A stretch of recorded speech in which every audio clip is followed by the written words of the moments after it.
Israel akhirnya menyerang infrastruktur nuklir Iran. Israel bilang kalau alasan dia menyerang itu untuk mencegah Iran membuat senjata nuklir. Cerita lama ya. Dari dulu sampai sekarang kerjaannya Netanyahu ini ya fitnah ini terus. Dari tahun 92 Netanyahu bilang Iran dalam waktu 3 sampai 5 tahun lagi akan dapat membuat bom nuklir. Namun ketika kita tunggu sampai 30 tahun tidak terwujud-wujud.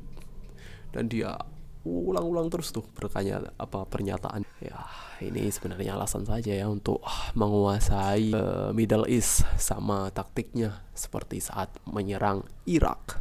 Padahal di Kongres Amerika kemarin perwakilan dari Amerika bilang kalau Iran gak bikin senjata nuklir.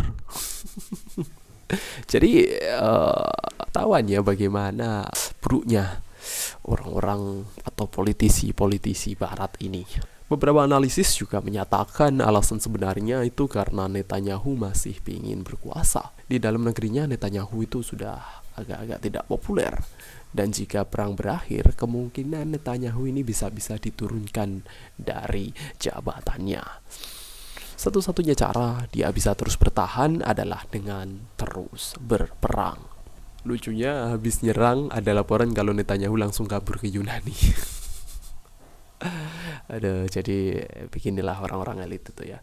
Bikin masalah, habis itu kabur. Dari sisi Iran sendiri tentu saja Iran tidak diam saja dan mengirim misil-misilnya ke Israel dan berhasil membuat beberapa kerusakan di Israel, menembus Iron Dome Israel. Jadi ini antara Iron Dome-nya Israel masih ditahan dulu atau dia kehabisan Iron Dome dan harus minta ke Papa Amerika, atau memang Iron Dome aslinya nggak sekuat itu.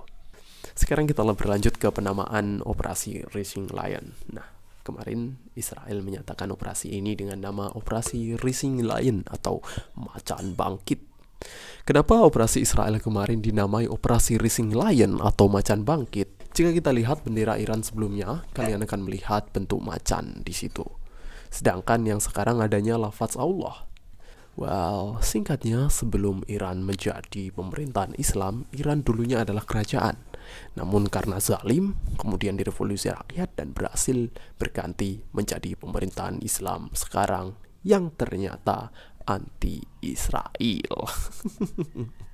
Nah, Israel ini berharap bisa mengganti pemerintahan Islam Iran ini ke pemerintahan kerajaan cap macan yang mendukung Israel.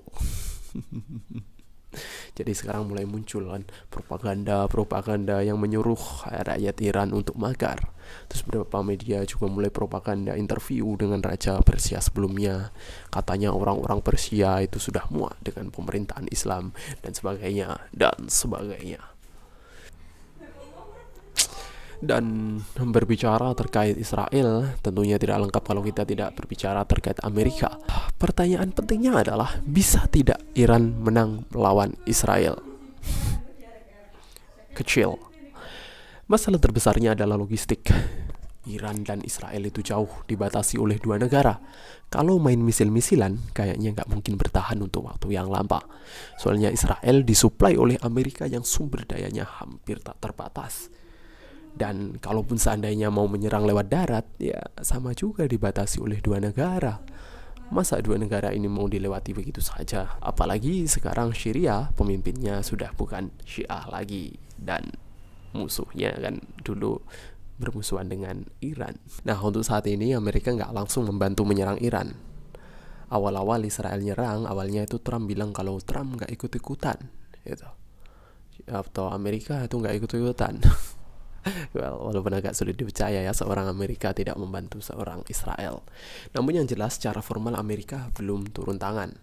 Tapi ya kita tahu sendiri Trump adalah sosok politis sejati yang kepercayaannya kadang bisa ngalor, kadang bisa ngidul. Dan aku percaya sebenarnya Trump sudah mau menyerang Iran juga. Indikasinya kemarin Trump mengadakan parade militer. Setelah 34 tahun Amerika gak pernah ngadain parade militer. Beberapa analisis ada yang bilang ini tuh propaganda persiapan buat perang, supaya masyarakat Amerika itu mau itu terpancar untuk keinginan berperang seperti itu. Ditambah lagi statementnya itu, dia ini kayaknya masih tes ombak nih kayaknya. Padahal dulu bilang Amerika first, masa sekarang mau jadi Israel first? Ya, wallahu alam lah ya. Itu saja untuk saat ini. Kita tunggu turunnya Amerika, diamnya negara-negara Muslim, hancurnya Iran, munculnya ISIS yang memiliki haluan Syiah, dan balapetaka lainnya.